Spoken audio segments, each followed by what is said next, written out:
Hey everybody, this is me from EchMe.com. In light of Sandra Bland and the disaster that's happened over there in Texas, I had a few thoughts. I'm not going to say too much about, how she died, because obviously we know from history that it's not beyond a human being to commit suicide, and we also know that it's definitely not beyond the police to murder somebody. I mean, we have a history of both of those going on in America, suicide and murder. However, beyond that, I want to throw something out there that kind of just came up. I just want to know when it became popular to curse at people with guns. When did it become normal to curse at a man with a gun? Because I know some of you say, yeah, they're cursing at a police officer, but I kind of look at it different. I say, why curse at a man with a gun? I think that somehow deep down in our subconscious, way back in our brain, we think that because a man has on a badge and a uniform that makes us safe, right? We continually say their car says to serve and protect, blah, blah, blah, blah, blah. Yes, to serve and protect themselves first and foremost, because they're men. And we have this survival instinct. So what I just want to know is, why curse at a man that has a gun? I mean, we don't normally curse at people with guns.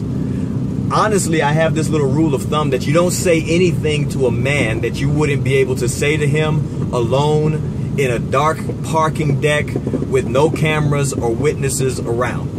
I simply don't believe that anything you wouldn't say to him under those circumstances is something you should say to him at all, because obviously respect is a big thing, but definitely if a man has a gun, we tend to follow instructions until those instructions put our lives in jeopardy. So we don't just curse at people with guns. I mean, after all, most of us know where we can find a group of gangsters, and we're not trying to go curse them out under normal circumstances.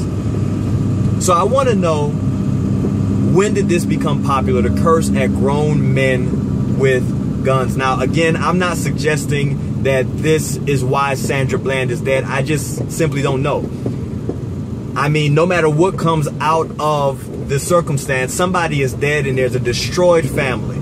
So let's kind of wait till we hear it, right? After all, it's kind of foolish to speak on a matter before you hear it. We know where that's gotten us before, okay? I mean, we have a history of that too.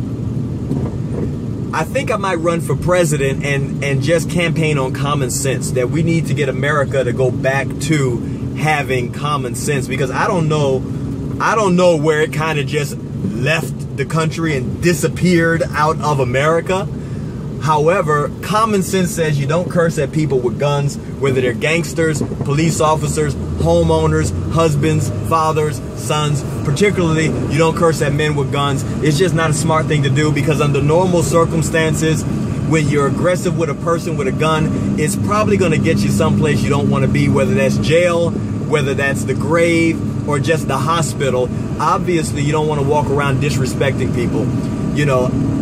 A gun makes it even more obvious that you shouldn't disrespect it. But how about we just return to common sense and we respect everybody? Listen, have the conversation with each other and figure out a way that you're going to not curse at people with guns, and that you're going to not disrespect men in a way that you wouldn't do so in a dark parking garage with no cameras and no witnesses at night. You have a great day. Remember, EchMe.com. We're returning to common sense. Vote for me for president. Holla at me.